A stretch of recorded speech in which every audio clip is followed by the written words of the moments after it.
क्या आप भी अपनी जिंदगी में फाइनेंशियल फ्रीडम पाना चाहते हैं? क्या आप भी अपने सपनों को पूरा करने के लिए एक मजबूत इकोनॉमिक फाउंडेशन रखना चाहते हैं? अगर हाँ, तो ये वीडियो आपके लिए ही है।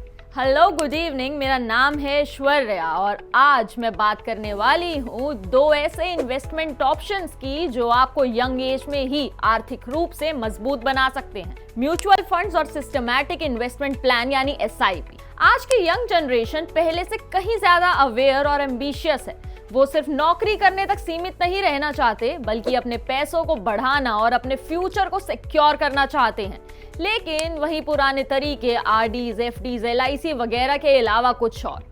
ऐसे में म्यूचुअल फंड्स और SIP एक बेहतरीन ऑप्शन बनकर उभरे हैं। पहले आप जान लें कि म्यूचुअल फंड्स आखिर क्या है। सरल शब्दों में कहें तो म्यूचुअल फंड्स एक ऐसा इन्वेस्टमेंट ऑप्शन है जहां कई इन्वेस्टर से पैसे इकट्ठा किए जाते हैं। इस कलेक्टेड मनी को प्रोफेशनल फंड मैनेजर्स के through various types of securities जैसे शेयर्स, बॉन्ड्स, गवर्नमेंट सिक्योरिटीज में निवेश यानी इन्वेस्ट किया जाता है।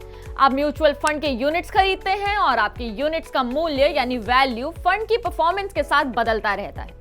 म्यूचुअल फंड्स कई प्रकार के होते हैं, जैसे इक्विटी फंड्स जो स्टॉक्स में इन्वेस्ट करते हैं, डेब्ट फंड्स जो बॉन्ड्स और फिक्स्ड इनकम सिक्योरिटीज में इन्वेस्ट करते हैं, और हाइब्रिड फंड्स जो दोनों में इन्वेस्ट करते हैं। आप अपनी जोखिम उठाने की क्षमता और गोल्स के अनुसार सही फंड चुन सकते हैं। अब बात करते हैं SIP की। SIP यानी सिस्टमैटिक इन्वेस्टमेंट प्लान। ये म्यूचुअल फंड्स में निवेश करने का एक तरीका है जहां आप रेगुलर इंटरवल्स पर, जैसे हर महीने या हर क्वार्टर, एक सर्टेन स्मॉल अमाउंट इन्वेस्ट करते हैं। ये एक डिसिप्लिन मेथड है जिससे आप बड़ी रकम की चिंता किए बिना निवेश शुरू कर सकते हैं। मान लीजिए आप हर महीने 500 या 1000 का निवेश शुरू करना चाहते हैं। SIP के माध्यम से ये राशि आपके बैंक खाते से ऑटोमेटिकली कट जाती है और आपके चुने हुए म्यूचुअल फंड में इन्वेस्ट हो जाती है। ये आपको बाजार के उतार चढ़ाव से बचाता है और रुपी कॉस्ट एवरेजिंग का लाभ देता है। अब सवाल ये उठता है कि यूथ के लिए म्यूचुअल फंड्स और SIP क्यों इंपॉर्टेंट है और नौजवानों को इसके बारे में जरूर क्यों सोचना चाहिए। सबसे पहला, छोटी रकम से शुरुआत यानी flexibility to start small. SIP की सबसे अच्छी बात यही है कि आप बहुत कम राशि से इन्वेस्टमेंट शुरू कर सकते हैं, जैसे कि 500 रुपए पर महीना। ये स्टूडेंट्स और नए जॉब करने वालों के लिए एक वरदान है, क्योंकि उन्हें इन्वेस्टमेंट के लिए बड़ी रकम की जरूरत नहीं होती। दूसरा, डिसिप्लिन्ड इन्वेस्टमेंट। SIP आपको रेगुलरली बचत करने और निवेश करने की आदत डालता है। जब हर महीने आपके खाते में एक फिक्स्ड अमाउंट कट जाता है तो आप अनजाने में ही डिसिप्लिन सीख जाते हैं। तीसरा, कंपाउंडिंग की पावर। एल्बर्ट आइंस्टाइन ने कंपाउंडिंग को दुनिया का 8वां अजूबा कहा था। जब आप कम उम्र में इन्वेस्टिंग शुरू करते हैं तो आपके पैसे को बढ़ने के लिए अधिक समय मिलता है। आपके निवेश पर जो रिटर्न्स मिलते हैं उस पर भी रिटर्न मिलता है, जिससे आपका पैसा तेजी से बढ़ता है।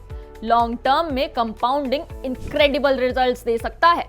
चौथा है professional management. Mutual fund experienced fund managers द्वारा मैनेज किया जाता है। उन्हें बाजार की गहरी समझ होती है और ये आपके पैसे को एफिशिएंटली मैनेज करते हैं, जिससे आपको अच्छे रिटर्न्स मिलने के चांसेस और बढ़ जाते हैं। पांचवा है डाइवर्सिफिकेशन। म्यूचुअल फंड्स आपके पैसे को डिफरेंट कंपनीज और सेक्टर्स में इन्वेस्ट करते हैं, जिससे रिस्क कम हो जाता है। अगर कोई एक सेक्टर खराब परफॉर्म करता है तो दूसरे सेक्टर में निवेश आपके पोर्टफोलियो को बैलेंस रखता है। छठा है रुपी कॉस्ट एवरेजिंग। SIP के माध्यम से निवेश करने पर आपको रुपी कॉस्ट एवरेजिंग का फायदा मिलता है। जब बाजार नीचे जाता है तो आपको सेम फिक्स्ड अमाउंट में अधिक यूनिट्स मिलते हैं और जब बाजार ऊपर जाता है तो कम यूनिट्स। इससे आपके निवेश की एवरेज कॉस्ट कम हो जाती है और लॉन्ग रन में आपको बेहतरीन रिजल्ट्स मिलते हैं। सातवां है अचीव फाइनेंशियल गोल्स। चाहे आपका गोल हायर एजुकेशन के लिए बचत करना हो, घर खरीदना हो, शादी के लिए पैसा जमा करना हो, SIP आपको इन गोल्स को स्लोली और इफेक्टिवली अचीव करने में मदद कर सकता है। आठवां है लिक्विडिटी। ज्यादातर ओपन एंडेड म्यूचुअल फंड्स में तरलता यानी लिक्विडिटी होती है, जिसका अर्थ है कि आप अपनी फाइनेंशियल नीड्स के अकॉर्डिंग अपने इन्वेस्टमेंट्स को रिडीम कर सकते हैं। समझदार युवक कम उम्र से निवेश करता है, लेकिन साथ ही ये भी ध्यान रहे कि निवेश की शुरुआत करने की कोई सही उम्र नहीं होती, लेकिन जितनी जल्दी आप शुरू करेंगे कंपाउंडिंग का फायदा उतना ही ज्यादा मिलेगा। आप किस लिए निवेश कर रहे हैं ये स्पष्ट होना चाहिए। इससे आपको सही फंड चुनने में मदद मिलेगी। हर निवेश में कुछ जोखिम होता है, अपना जोखिम उठाने की एबिलिटी को समझें और उसी के अकॉर्डिंग फंड चुनें। एसआईपी रेगुलरली जारी रखें, चाहे बाजार की स्थिति कैसी भी हो। तो देर किस बात की, आज ही अपनी फाइनेंशियल जर्नी शुरू करें और अपने भविष्य को सुरक्षित बनाएं। अगर आपको ये वीडियो पसंद आई तो do like and share it और हमारे चैनल को सब्सक्राइब कर लीजिए ऐसी ही इंफॉर्मेटिव वीडियोस देखने के लिए। फिर मिलेंगे आपको एक नई वीडियो के साथ। Till then bye bye, take care.